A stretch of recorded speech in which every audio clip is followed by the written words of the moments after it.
In her previous life, to prevent her older sister, Chloe, from having to follow their family to a remote rural town after a sudden crisis, their parents had planned to marry Chloe off to Luke, a promising young soldier.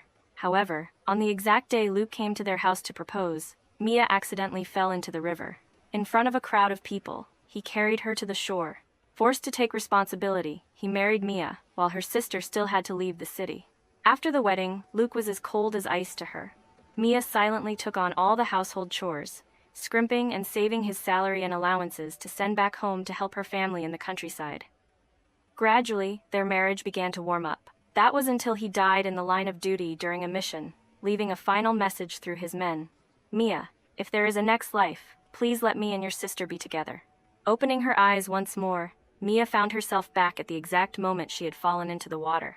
Luke stood on the bank, watching her struggle, and then turned and walked away. It turned out he had also been reborn. In this life, he wanted to run straight toward the regret he could never forget.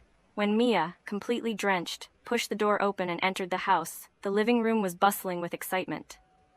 Luke was sitting on the sofa, flanked by bags of engagement gifts. Cigarettes, liquor, tea, candy, and elegant gift boxes were piled high. Her parents surrounded him, chatting amiably, while her sister sat opposite him, her cheeks flushed red. This was the unmistakable scene of a marriage proposal. Hey everyone, let's dive into the story of Mia, a girl who used to put up with so much unfairness. Let's see how she bravely leaves the past behind and fiercely reclaims her own happiness. Just as that thought flashed through Mia's mind, water from her clothes was already dripping onto the floor. Her mother was the first to see her and immediately furrowed her brows. What on earth did you do to get yourself into this state? You're soaking wet from head to toe. Don't you have any shame? Mia was about to explain that she had just slipped and fallen into the river, but before she could even open her mouth, her father cut in with a cold voice. All you do is cause trouble all day long. Are you dead set on ruining your sister's big day? Not a single person asked if she was cold or if she was hurt. Chloe stood up and handed her a dry towel, speaking in a soft voice. Hurry and go change your clothes before you catch a cold. Mia took the towel, glancing at Luke out of the corner of her eye. He sat next to her sister, holding a teacup, and from start to finish, he didn't look at her even once.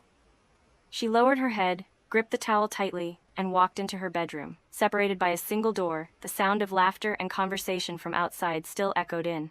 Her mother was discussing the engagement gifts with Chloe, while her father asked Luke about his work at the military base. The atmosphere was loud and joyful. Just as Mia was about to peel off her wet clothes, she heard footsteps outside the door. Then came Luke's lowered voice. Chloe, that younger sister of yours isn't as simple as she looks. You should keep your distance from her in the future. Chloe's voice sounded slightly displeased. Don't talk about her like that. No matter what, she's still my sister.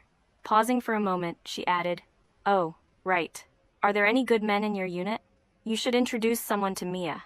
I can't bear to let her go back to the countryside to suffer. Her mother's voice chimed in. Introduce her to someone? What for? If she doesn't go back, who will? This family only has 2 daughters. You're getting married and staying in the city. If she doesn't go with us, are we supposed to let our 2 old bodies fend for ourselves? Her father agreed. That's right. What good would it do for her to stay in the city anyway? Between the 2 sisters, one of them has to know how to make sacrifices for the family. Luke simply replied, Yeah, going to a remote rural town and suffering a bit might actually be a good thing. It'll fix that attitude of hers.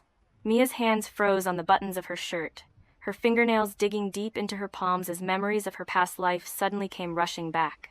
After marrying Luke, she had followed him to the family housing on the military base. Because her family had a bad record, the other military wives there looked at her as if she were dirt.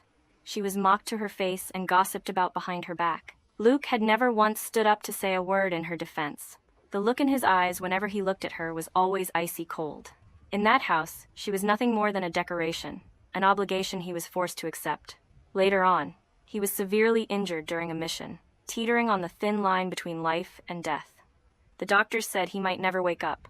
Mia had taken care of him for an entire month, feeding him medicine, wiping his body, and staying awake every single night. The day he finally woke up, he looked at her for a long time before saying, You've worked hard.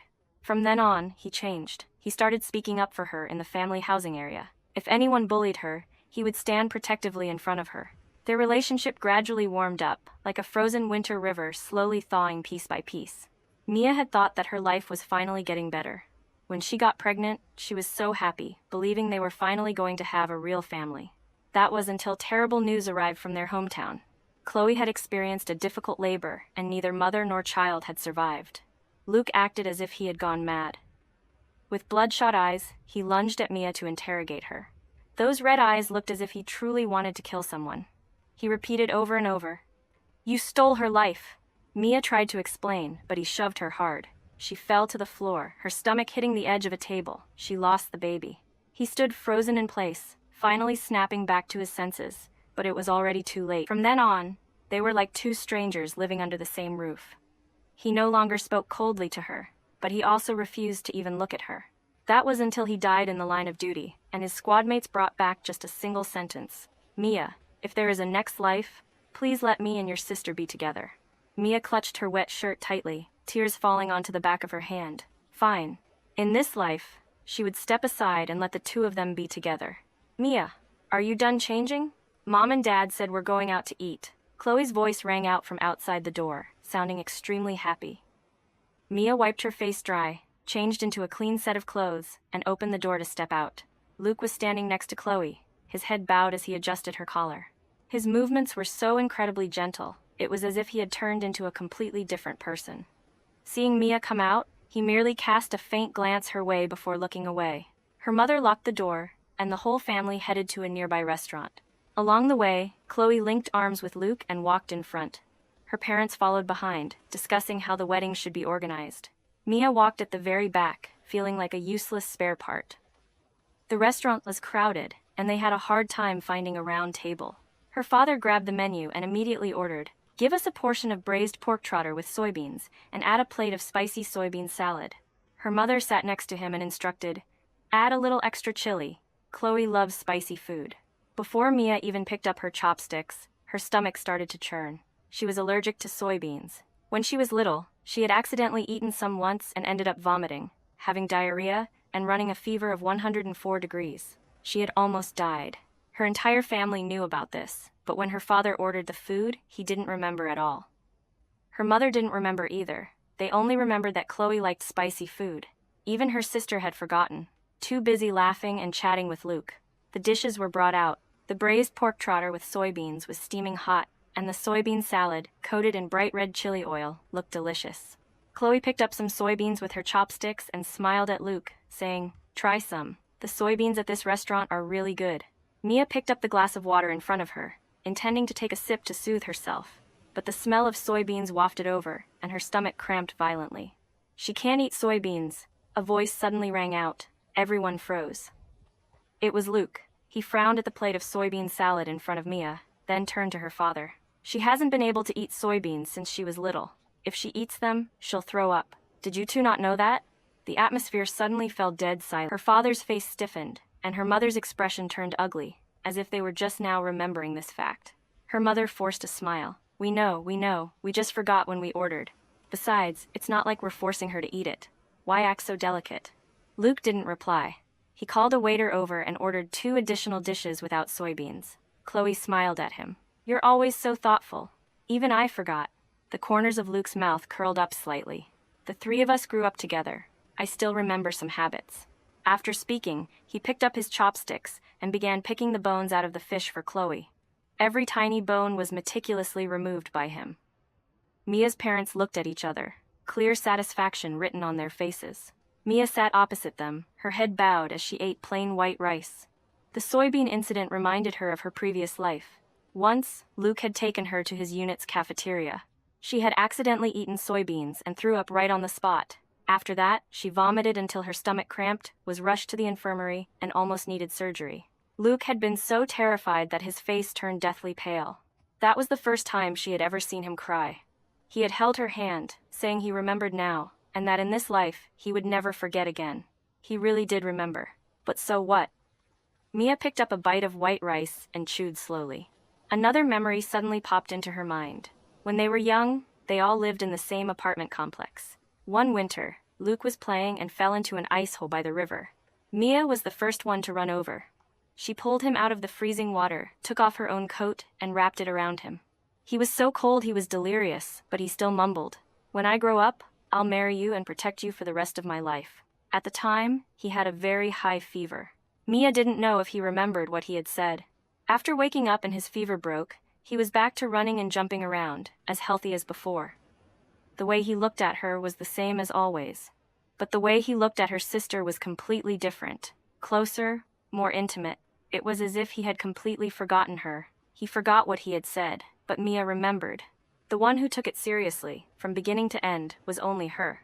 After finishing their meal, the family headed home. Mia and Luke fell behind. Taking advantage of a moment when no one was paying attention, he suddenly reached out, grabbed her sleeve, and pulled her to the side. "You came back to life too." He stared at her, his voice very low. It wasn't a question, but a statement of fact. Mia didn't say anything, and he didn't need her to answer. "I don't care what you're scheming." He emphasized every word, "but don't play any tricks. Go back to the countryside obediently. I'll ask someone to look out for you, and make sure your family doesn't suffer too much. In this life, don't even think about ruining my marriage with your sister." Mia looked at him, about to say that she wouldn't be going back to the countryside. He suddenly frowned. "How did you get to the shore by yourself today?" Just as she opened her mouth to speak, a call rang out from ahead. "Luke!" It was Chloe's voice, carrying a hint of a smile. Luke let go of Mia, turned around, and walked quickly toward her sister. The sentence, "I was going to swim up myself, but someone saved me," got caught in her throat. She couldn't say a single word. Oh well, he would find out sooner or later anyway. The next morning, Luke came to pick Chloe up to go out. Mia stood by the window, looking down. He was riding a brand new motorcycle. He had even added a soft cushion to the back seat. Chloe got on, and he drove very steadily. When they reached the end of the alley, he even looked back, as if afraid she wasn't sitting comfortably. Her mother also stood at the door watching them, smiling so widely, her eyes crinkled shut. "Look at that. So caring, isn't he?" Her father, who was packing things in the room, called Mia in. "Mia, come here. I need to talk to you." She walked over and saw an old tin box on the table. It was the box her mother used to keep gold. Her mother came in as well, casually closing the door behind her. "Our family only has this much gold left. You know that." Her mother opened the tin box. Inside lay 5 small gold pieces, gleaming under the light. Her mother continued, "Your sister is getting married. We have to give her these things to take as her dowry, otherwise her in-laws will look down on her." She paused for a moment and looked at Mia. "Besides, it wouldn't be safe for you to take it to the countryside anyway, and it would just be a burden, so we won't be giving you a share." It wasn't a negotiation, it was a notification. Mia looked at the 5 gold pieces in the box, then at her mother's expression. In her previous life, they had done the exact same thing. They gave everything to her sister and told her, "You won't have any use for it. I'm not going to the countryside." Her mother froze. "You're saying you're not going to the countryside?" Mia looked straight into her eyes. "I'm going to get married too. I need a dowry too. The gold gets split in half. I'm taking my share." The room fell silent for exactly 3 seconds. Her father slammed his hand hard on the table. "Are you crazy? With your background, who would want to marry you?" Her mother flared up in anger as well. "Do you think you can actually find someone like Luke? People wouldn't even give you half a glance." Mia clenched her fingers and remained silent. Her mother stared at her for a few seconds, then suddenly narrowed her eyes, her voice turning ice cold. "Do you have feelings for Luke?" Mia lifted her head to look at her. The more her mother spoke, the more convinced she became of her own theory, her voice rising. "I knew it. You say you're not going back to the countryside, that you want to get married. Well, who are you going to marry? Are you trying to steal your sister's man?" "I don't have any feelings for Luke," Mia interrupted her. She was telling the truth, but neither her mother nor her father believed her. Her father stood up and pointed a finger right at her. "Mia, let me tell you something. Your sister's marriage is the most important thing in this family. If you dare to ruin it, I won't let you off easily." Her mother stood beside him, chiming in. "That's right. You should look in the mirror and see who you really are. Do you think Luke would ever look twice at you? You're not even half the woman your sister is." Mia took a deep breath, about to continue speaking, when a sudden noise came from the courtyard. Luke and Chloe had returned. The motorcycle was completely loaded with items. Chloe got off first, beaming brightly as she called out to her mother. Mom, come quick and look." Luke walked behind her, keeping one hand on the handlebars and using the other to hold a large cardboard box. Her mother hurried out, followed closely by her father, whose face was blooming with a massive smile. A washing machine, a refrigerator, a watch. Her mother touched each item, unable to close her mouth from smiling. "Even a TV? And what's this?" "Mom, this is the bride price." Chloe took a red envelope out of her bag. It didn't look very thick, but one glance was enough to know there was a substantial amount of money inside. 300,000. 300,000. Mia stood unmoving at the door, staring at the pile of things. The washing machine was something her sister had always wanted. The refrigerator had been chosen by Luke himself. Chloe had already strapped the watch onto her wrist, holding it up in the sunlight to show it off. The engagement gifts were complete. Absolutely nothing was missing. Her mother clutched the red envelope, her eyes turning red with emotion. "This boy is too sincere." Luke smiled. "It's what I ought to do." Standing at the living room door, watching her sister being happily surrounded by everyone, Mia suddenly remembered her past life. In her previous life, when Luke married her, he hadn't prepared anything at all. On the day he came to propose, he only brought 2 bottles of liquor and a box of pastries. The bride price he gave was exactly 100,000. Her mother had complained that it was too little, but she didn't dare say anything more, because at that time, it was considered a blessing that Luke was willing to marry Mia at all. Sometime after their wedding, they had walked past an appliance store. Mia had glanced at a washing machine a few times. Luke had simply told her that the one at home still worked. But the washing machine at home was a hand-me-down from his mother. It made a deafening racket when it ran, and the clothes were still clumped with soap after a cycle. Right now, Chloe was wearing her new watch, smiling so hard her eyes crinkled shut. Seeing Mia standing at the door, she paused slightly. "Mom, why is Mia standing there?" She walked over, looking at her mother, and then at Mia. "Were you guys arguing just now?" Her mother was quick to answer. "Your sister says she wants to get married too." Chloe stared blankly, then turned to Mia. "Who do you want to marry?" Luke also looked over. His gaze fell on Mia's face, carrying a scrutinizing weight, as if he were interrogating a criminal. "Who do you want to marry?" Chloe asked again. Mia didn't speak. Luke bypassed her sister and walked straight up to Mia. He was a head taller than her. He looked down, his voice not loud, but every single word carried an oppressive pressure. "Mia, I am asking you." He took a step forward. "Who do you want to marry?" Mia took a half step back, her back bumping into the doorframe. Luke's eyes were as sharp as knives, as if he wanted to carve an answer right out of her face. "Don't play tricks with me." His voice dropped to a barely audible whisper that only she could hear. "Who do you think you are?" Mia clenched her fists, her fingernails digging deeply into her palms. In this life she had already stepped aside to let him have what he wanted. What more did he want? Just at that moment, the loud rumble of a car engine echoed outside the gate. A dark green military jeep pulled up and stopped right in front of their yard. Its military license plate gleamed brightly in the sunlight. The car door opened, and a man stepped out. He shut the door and strode purposely into the yard. The moment Luke recognized that face, his expression changed instantly. Her mother asked in a low, trembling voice, Who is this?" No one answered. The man walked into the yard. His gaze swept over everyone present before finally landing on Mia, who was currently blocked at the door. He walked over and stood right in front of her. He looked at her. His voice wasn't loud, but every single person in the yard heard it clearly. "Mia," he called her name. "I'm here to marry you."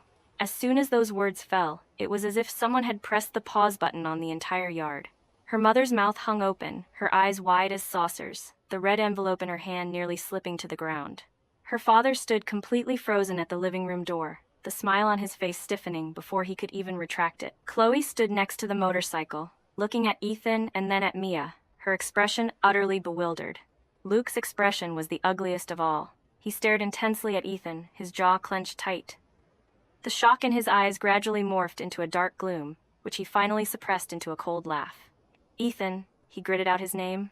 "What are you doing here?" Only then did Ethan glance at him, just a single, expressionless glance. His voice was incredibly calm. "Proposing." "Proposing to who?" "Mia." Luke burst into laughter, the sound even more grating than a cry. "Do you even know what you're saying?" Ethan ignored him and turned to Mia's parents. He stood incredibly straight. His dark shirt was immaculately ironed across his broad shoulders, and a military jacket was draped over his back. His aura was both composed and overwhelmingly commanding. It was only then that her mother noticed his rank insignia, and the color drained from her face once more. "Mr. and Mrs. Miller."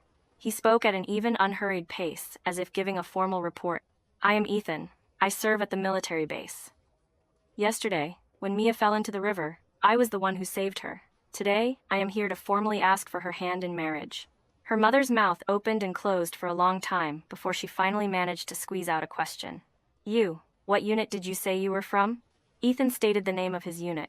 Her father's face changed instantly. That unit, that rank, it was more than just one level higher than Luke's. Luke clenched his fists, his knuckles turning stark white. Ethan. He took a step forward, blocking the space between Mia and Ethan. Are you mistaken?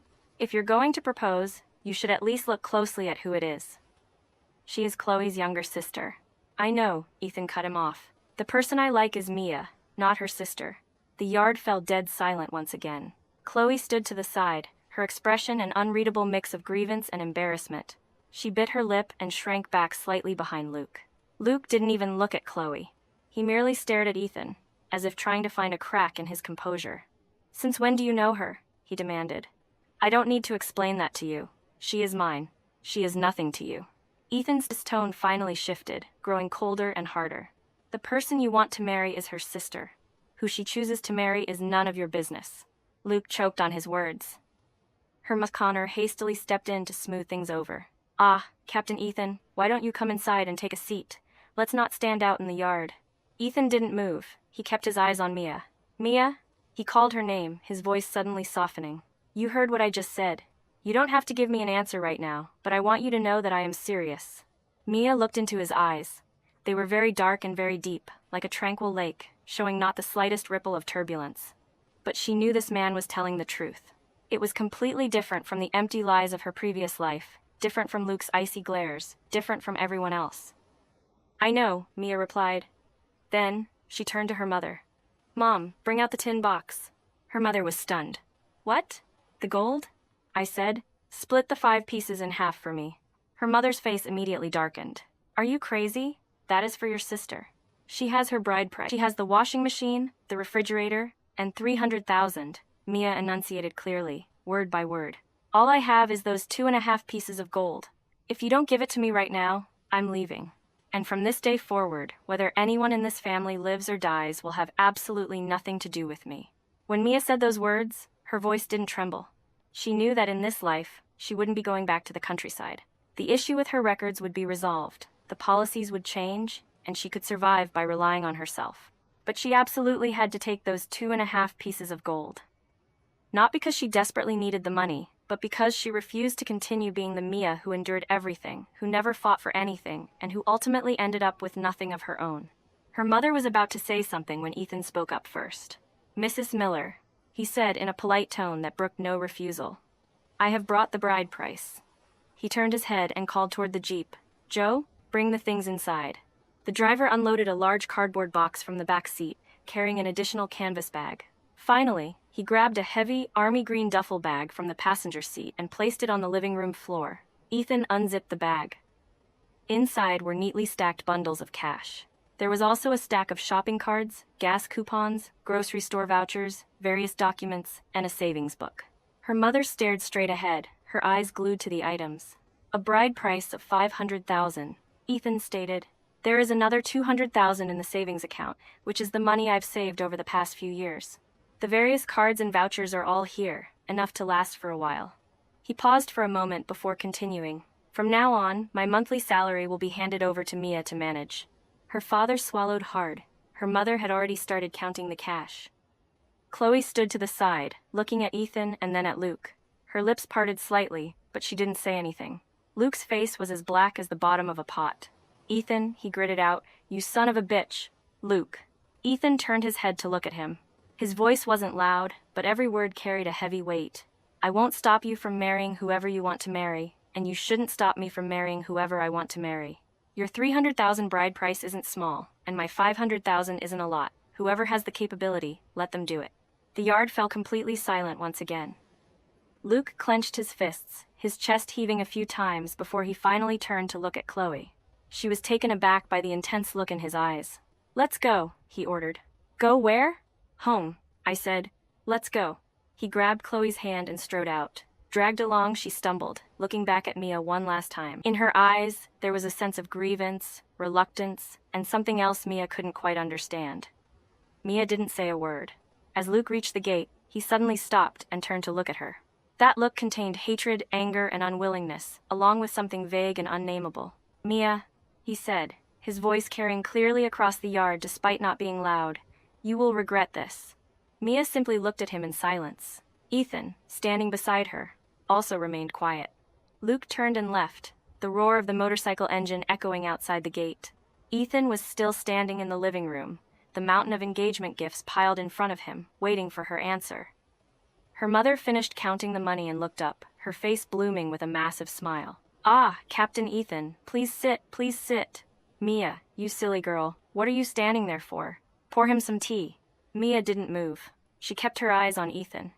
"You said you've known me for a long time," she asked. "How long is a long time?" Ethan thought for a moment. 5 years. 5 years and we've never spoken? I never found the right opportunity. Yesterday, when I fell into the river, you saved me. Yes. Why were you there at that time? He paused for a second. I was passing by. Mia looked at him for a few seconds. He didn't avert his gaze. His eyes were completely candid and direct. She suddenly burst into a smile. "Okay," she said. "I'll marry you." The money in her mother's hands nearly dropped to the floor once again. The marriage was settled faster than Mia had imagined. Ethan worked incredibly efficiently. Not a single necessary procedure was delayed by even a day, and not a single customary gift was missing. After her mother got over the initial shock, she began to realize that this son-in-law was truly top tier. He had a high rank, a good family background, and was exceptionally generous. As a mother, what was there to be dissatisfied with? Her father nodded in agreement as well. Her father had no reason to disagree. The issue with their family's records had weighed heavily on the Millers for years. If they could become in-laws with someone like Ethan, her father would finally be able to hold his head high at work. No one ever mentioned forcing Mia to go back to the countryside again. It was as if that whole ordeal had never happened. Mia and Ethan's wedding day was set for half a month later. Chloe and Luke's wedding was a week earlier than theirs. Although her mother paid lip service to the idea that having both daughters marry one after the other was a double blessing for the family, Mia could easily see that she still favored her sister. On the day Chloe was married off, Luke came to pick up the bride. He wore a brand new military uniform, the red flower pinned to his chest dazzling to the eye. As he walked through the door, he shot Mia a glance. That look was as cold as the winter river water. Mia didn't look at him. She just lowered her head to help her sister adjust her wedding dress. Chloe held her hand, her eyes red. "Mia, from now on, we'll be 2 separate families," she said. "Yes," Mia replied. "Does that man Ethan treat you well?" "He's all right." "Compared to Luke?" Mia paused. "They aren't the same." Chloe gave her a look and didn't ask anything else. Luke called for Chloe from outside the door. She wiped her tears, lifted her dress, and hurried over. As Luke helped her into the car, he turned his head to look at Mia once again. This time, there was something else in his eyes that she couldn't quite explain. Regardless, it had nothing to do with her. A week later, Ethan came to pick Mia up. He wasn't wearing his military uniform. Instead, he had changed into a simple dark blue suit. With his hair neatly combed, standing at her door, he looked like a completely different person. Her mother was stunned for a moment before recognizing him.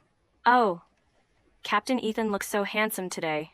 Ethan smiled, took a red envelope from his pocket, and handed it to her mother. "Mrs. Miller, this is a token of celebration for today." Her mother took it, giving it a squeeze to test its thickness, and the smile on her face instantly deepened by several degrees. Ethan walked over to Mia, looked at her, and said, "Let's go." When he said those 2 words, his voice was incredibly soft, as if he were afraid of startling her. Mia nodded. It wasn't until she reached the gate that she realized he hadn't arranged a flashy wedding convoy. There was only that same Jeep, and the driver was still Joe from last time. The car door was already open, and a red cloth had been draped over the back seat to add a festive touch. Mia got in, and Ethan followed. As the car drove off, the wind blew in, carrying the crisp chill of early autumn.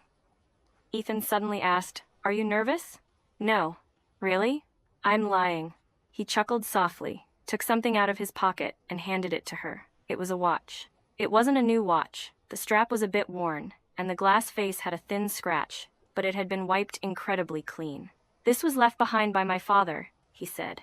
"He passed away when I was 16. I wore this watch for 10 years. Now, I'm giving it to you." Mia hesitated to take it. "It's too precious." "It's not," he said. "I just want you to know that what I give you is the best thing I have." Mia took the watch and put it on her wrist. The strap was a bit loose, sliding around on her wrist. Ethan took a look. "I'll adjust it for you when we get back." Mia didn't say anything. The wind continued to blow, and the trees lining the road rustled. A thought suddenly bloomed in her heart. It seems life this time around won't be so hard to live after all. Life after marriage was simpler than Mia had thought. The house Ethan was assigned was located in the military base's family housing area. It had 2 bedrooms and a small yard. It wasn't big, but it was enough to live in. Before coming to pick her up, he had already completely cleaned and arranged the house. The bed sheets and blankets were brand new. Ceramic mugs and a water pitcher were placed neatly on the table. Even the curtains were already hung with a small floral patterned fabric, clearly custom made just recently. Mia stared at those curtains in a daze for a long time. In her past life, when she married Luke, their house was also assigned by the military unit. But inside the room, aside from a bed and a table, nothing else had been prepared. She had to make several trips to the store herself to buy fabric to sew curtains, tablecloths, and pillowcases. When Luke came home, he took one look and said, "Why go through all that trouble?" It wasn't a matter of it being too much trouble. It was that he simply didn't feel she was worth anyone's effort. Ethan was different. He even knew that she liked small, floral patterned fabrics. The day she bought the fabric to make extra curtains, he happened to be at home. He helped her cut the fabric, handed her the scissors, and adjusted the iron. He kept himself busy helping out without uttering a single word of complaint. "You've met me before, haven't you?" Mia asked while pedaling the sewing machine. "Many times." "Where?" Ethan thought for a moment. "The small grocery store at the gate of your family's apartment complex. You used to go there often." She thought hard but couldn't remember. "It's been 5 years," he said. "It's perfectly normal that you don't remember." Her foot paused on the pedal. "You watched me for 5 years?" she asked, and didn't say a single word. "I hadn't found the right opportunity. What about yesterday by the river?" He paused for a moment. "That was the first time we ever spoke." She turned her head to look at him. He was sitting on a low stool, helping her fold the cut pieces of fabric. His movements were a bit clumsy, the folds crooked and skewed, but he was incredibly earnest. "Why were you at the riverbank yesterday?" she asked. He paused again. "I was passing by." "You're lying," she said. Ethan fell silent. He set the stack of fabric aside, dusted off his hands, stood up, and looked at her. "Fine," he said. "I won't lie to you anymore. I was originally planning to go to your house to propose. While walking past the riverbank, I saw you fall in." Mia froze. "You were planning to propose?" "Yes." "To whom?" "To you." The room was quiet for a long time. The spool of thread on the sewing machine continued to spin slowly, emitting a very faint humming sound. She lowered her head and resumed pedaling the machine. Ethan didn't say anything more either, and simply continued helping her fold the fabric. A long time later, she asked, "Why didn't you come sooner?" Ethan replied, "I was afraid you would reject me." Married life passed by just like that, day after day. Ethan was a man of few words, but whatever he did, he saw it through to the end. When she cooked, he washed the dishes. When she washed the clothes, he hung them out to dry. When she went to the grocery store to buy things, he walked behind her, carrying the bags. The other military wives in the housing area saw this and gossiped secretly. Why does Staff Officer Ethan act like a little wife? Ethan didn't get angry when he heard it. Once, he went on a business trip for 3 days. By the time he returned, it was already dark. Mia was sitting in the yard, stitching shoe soles. He pushed the door open, and the very first thing he said wasn't, "I'm back," but rather, "You've lost weight." She pointed out, "You've only been gone for 3 days. He replied, "3 days is enough to lose weight." She said, "You've gotten quite a bit tanner." He touched his face. The sun was too strong. Then, he took an oil paper package from his satchel and handed it to her. "Osmanthus cake. It's a local specialty from over there." "My BC." She took the package. It was still warm. He had kept it tucked inside his coat for the entire journey. She opened it and took a bite. It was mildly sweet, soft, and fragrant. Ethan squatted in front of her, watching her eat with an expression that looked as if he were witnessing something incredibly worthy of pride. "Is it good?" he asked. "Yes. I'll buy more next time." She told him it wasn't necessary, but he didn't listen. From then on, every time he returned from a trip, he would bring back a package of osmanthus cake, whether he bought it from a store in a small rural town or brought it from somewhere else. Some were deeply sweet, some were mildly sweet, some were soft, and some were chewy. Gradually, the cakes filled up an entire drawer. She couldn't bear to throw them away, nor could she bear to eat them all, so she just left them there. One day, while opening the drawer to look for something, he froze when he saw the pile of osmanthus cakes. "Why haven't you eaten them?" "I couldn't bear to." He froze again, then reached out and rubbed her head. "Silly!" The hand that rubbed her head was very rough. There was a thick callus on the webbing between his thumb and index finger, the kind of callus that belonged to someone who frequently held a gun. After rubbing her head, that hand dropped down to rest on his knee. His 5 fingers opened and closed, as if he were hesitating over something. Mia pretended not to notice. At that time, they had been married for over 3 months, but they were still sleeping in separate rooms. He had given the large bedroom to her, while he stayed in the small one. Inside, there was only a folding bed and a desk. There wasn't even a wardrobe. She told him to buy one, but he said it wasn't necessary. She said, "Then I'll share half of my wardrobe with you." He still said it wasn't necessary. She asked, "Do you want it, or not?" He said, "I do." Then he smiled, and she smiled too.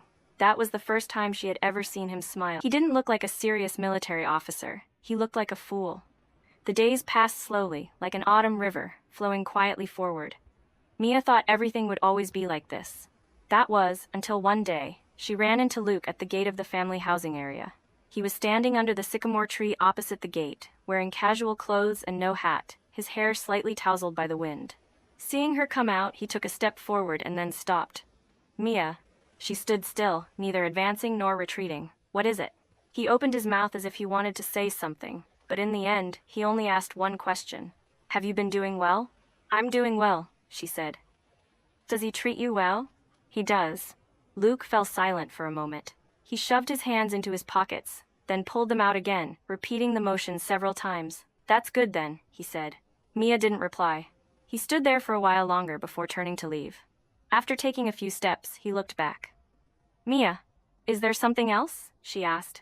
His lips moved, but eventually, he shook his head and walked away. She stood in place, watching his figure fade into the distance, and suddenly remembered a very small incident. That year, when he fell into the ice hole, she had pulled him out of the water, taken off her coat, and wrapped it around him.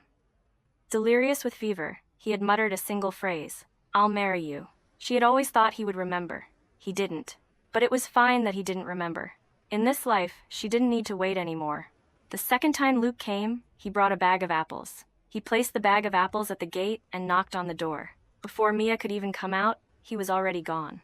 She held the bag of apples, standing in a daze for a moment, and ultimately brought it over to give to Mrs. Walker, her next-door neighbor. When Ethan came home, noticing there were no apples on the table, he asked, "Did someone come over today?" "No." She paused. "No? Then whose footprints are those by the gate?" His eyes were truly sharp. Luke came by. Ethan's hands, which were unbuttoning his collar, stopped. What did he come for? He just dropped something off and left. Dropped what off? Apples. How did you handle it? I gave them to Mrs. Walker. Ethan didn't ask any further. He finished unbuttoning his shirt and went to wash his hands. Mia stood at the kitchen door, watching him, and suddenly said, "I didn't know he was going to come." "Yeah? There's nothing between him and me." "I know." He dried his hands, then turned around to look at her. "Mia," he said, "I'm not afraid that there's something between you and him. I'm afraid that he'll make you unhappy." Mia froze. "Whether you are happy or not is very important to me." When he said this, he didn't look at her, merely keeping his head down as he wiped the water from his hands. Looking at him, her nose suddenly stung. Since when had anyone truly cared about whether she was happy or not? It seemed like there had never been anyone. Not in her past life, and not in this life. Not until Ethan appeared. She walked over, took the towel from his hands, and helped him dry them. His fingers were very long, the joints clearly defined. The callus between his thumb and index finger was hard and rough. "Ethan," she said, "I am happy. Being with you, I am very happy." His hand twitched slightly within hers. Then, he turned his hand over and grasped hers. He didn't say anything, just holding her hand like that for a while. That night, Ethan dismantled his folding bed and moved it into the storage room. He didn't explain why, and she didn't ask. The third time Luke came, it wasn't to drop things off. He stood outside the gate, his expression exhausted, with dark circles under his eyes as if he hadn't slept in days. "Mia," he said, "I want to tell you something." "What is it?" "When we were little," he looked into her eyes, his voice dry. "That time I fell into the ice hole, the person who saved me was you." Mia didn't say anything. "It was you," he repeated, his voice starting to tremble. "You took off your coat and wrapped it around me, and you ran a fever for days. Why didn't you tell me?" Mia leaned against the doorframe, looking at him. "It's not that I didn't tell you," she said. "It's that you never asked." Luke's face instantly turned deathly pale. He opened his mouth to say something but swallowed it back down. A long time passed before he forced out a single sentence. "I thought it was Chloe. I always thought it was Chloe." Yes, I know. How did you know? After you woke up, the way you looked at her was different, she said. You always thought the person who saved you was her. Luke clenched his fists, his fingernails digging deep into his palms. Mia, do you have anything else to say? She asked. His Adam's apple bobbed. I'm sorry. Is there anything else? Do you have anything else you want to say? When she said those words, her voice was very calm. There was no intent to question him, she was merely stating a fact. He stood in front of her and said he was sorry. But what exactly was he apologizing for? Apologizing for mistaking the person? Apologizing for remembering the favor wrong? Or apologizing for that shove in their past life? For the child they had lost? She couldn't articulate it, nor did she want to say any more. Luke stood there, his lips trembling for a long time. In the end, he couldn't utter another word. Just at that moment, Ethan returned. He pushed his bicycle into the yard. Seeing Luke, his expression didn't change at all. You're here, he said, like greeting an uninvited guest. Luke looked at him, then looked at Mia. Mia, he said, I really know I was wrong. She looked into his eyes. Within those eyes there was regret, there was unwillingness, and there was something she was all too familiar with. Belated appreciation. But the most useless thing in the world is belated appreciation. Luke, she said, now you know. So what? He froze. I know the person who saved me back then was you. I know the person I should have married was you. She enunciated every word clearly. But the person you married is my sister. She is innocent. Now you come running here saying you know you were wrong. What do you want me to do? Get a divorce? Or switch places with my sister? I didn't mean that. Then what did you mean?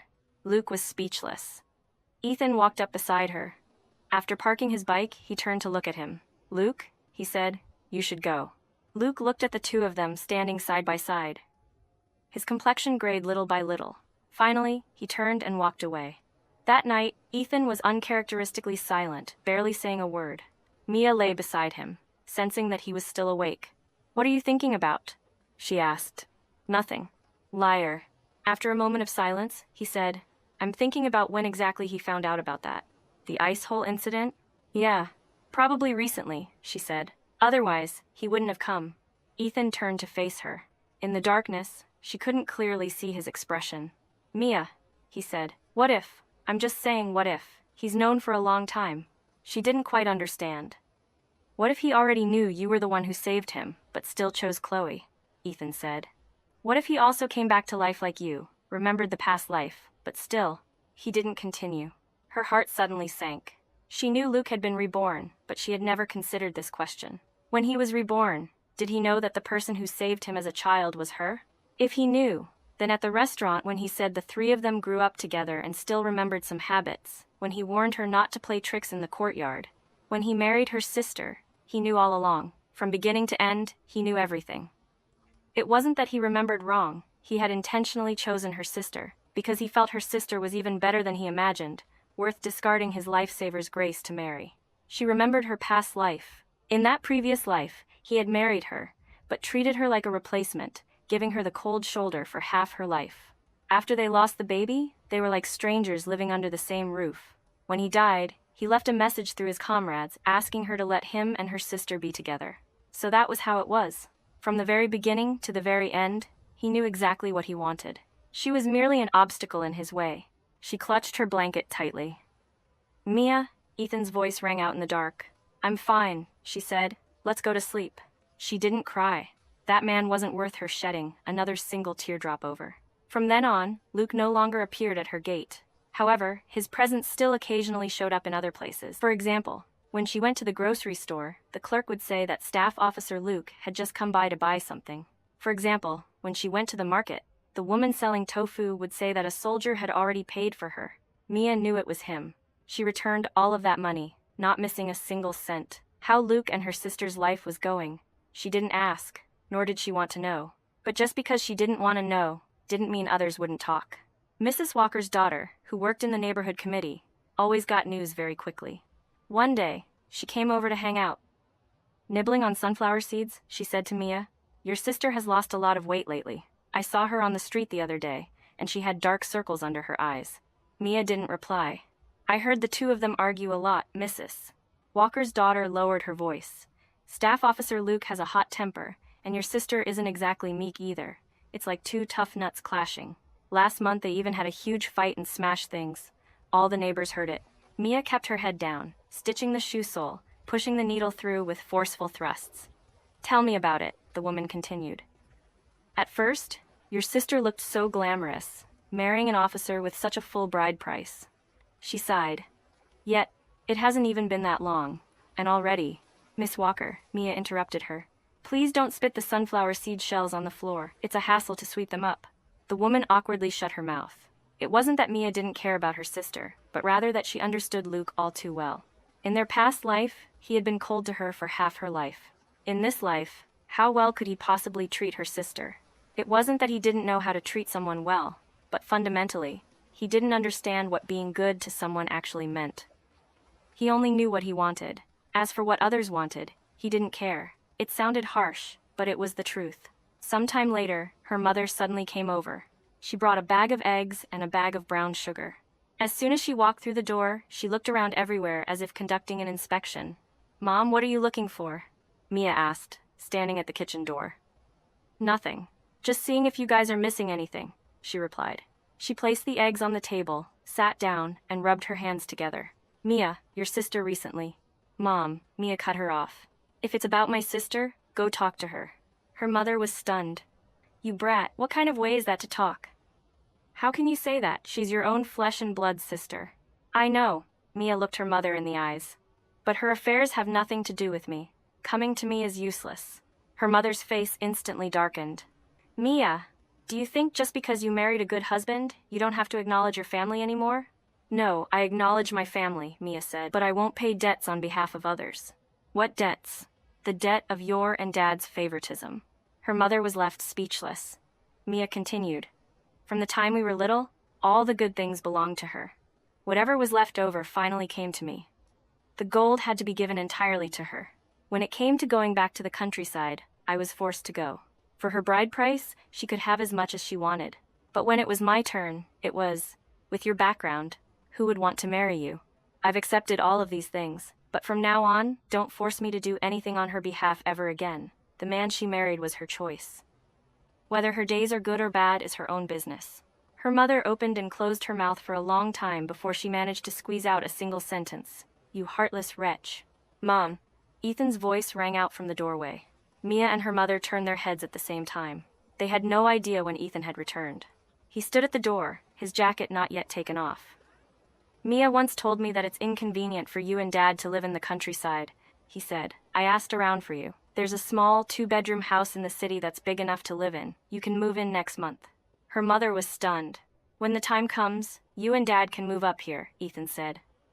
It'll be closer to Mia and me. It'll also be easier to take care of you.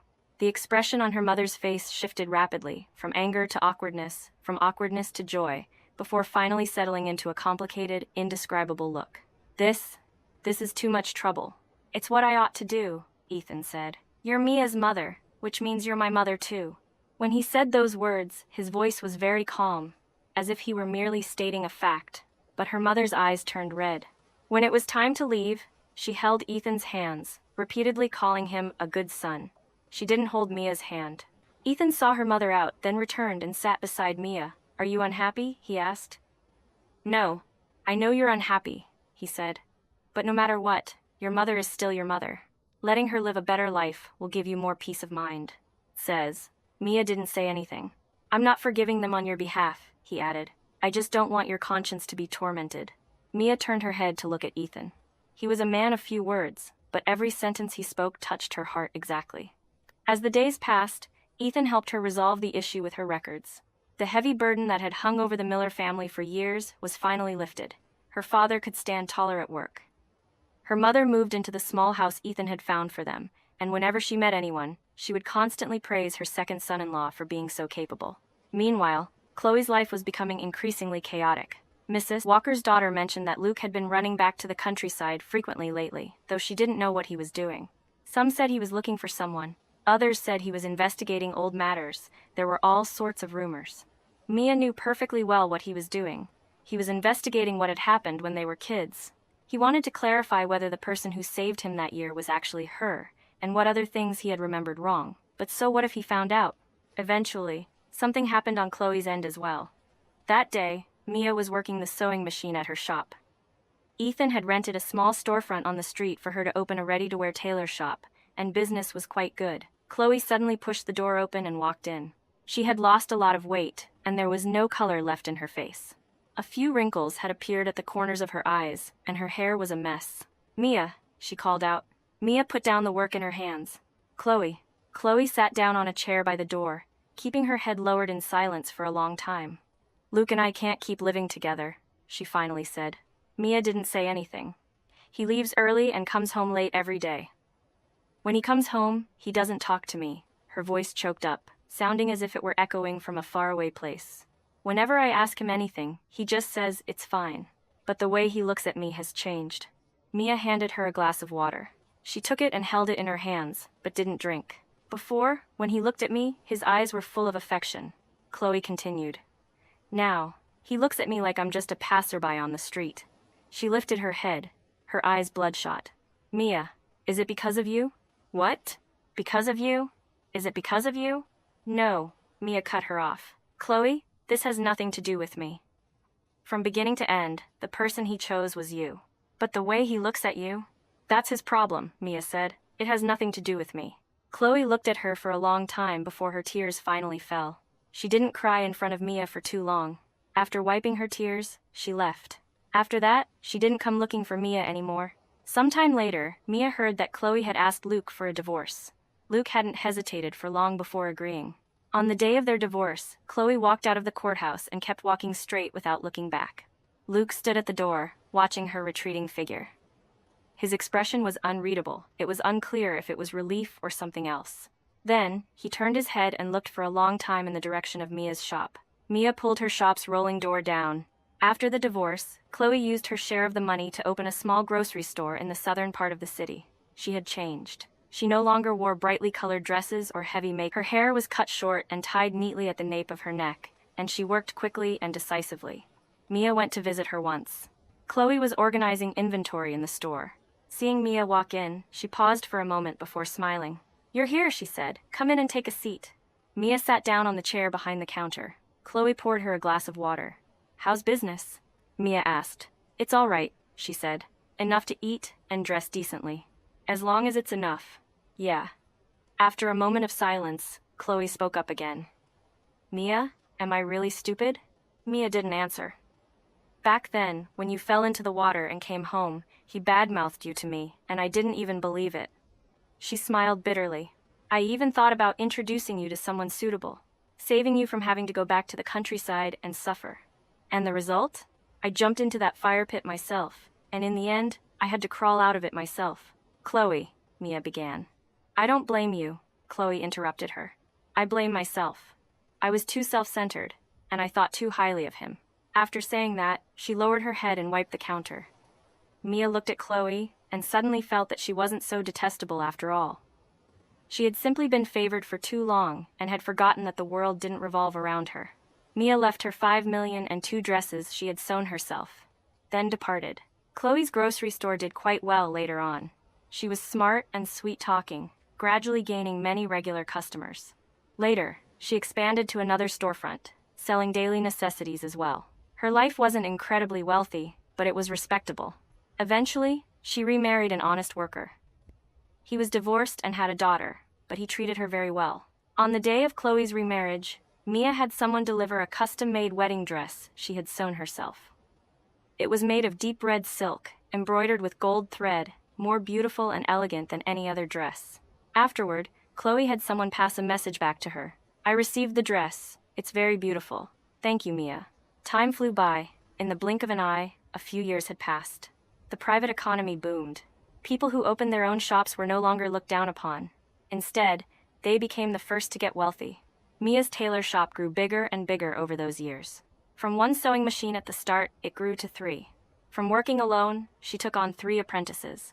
From sewing according to patterns, she started importing her own fabric and designing her own styles.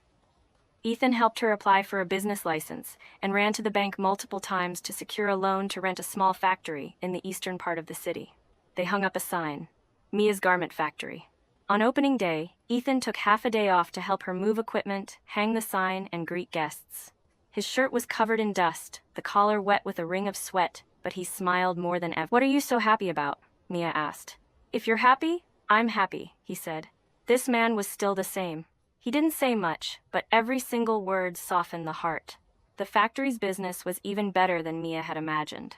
The shirts and dresses she designed featured novel styles and were reasonably priced. They sold out as soon as they hit the shelves. At the end of the first year, the audit showed a net profit exceeding $1 billion. $1 billion. It was something she wouldn't have even dared to dream of in the past. Yet, just like that, it became a reality.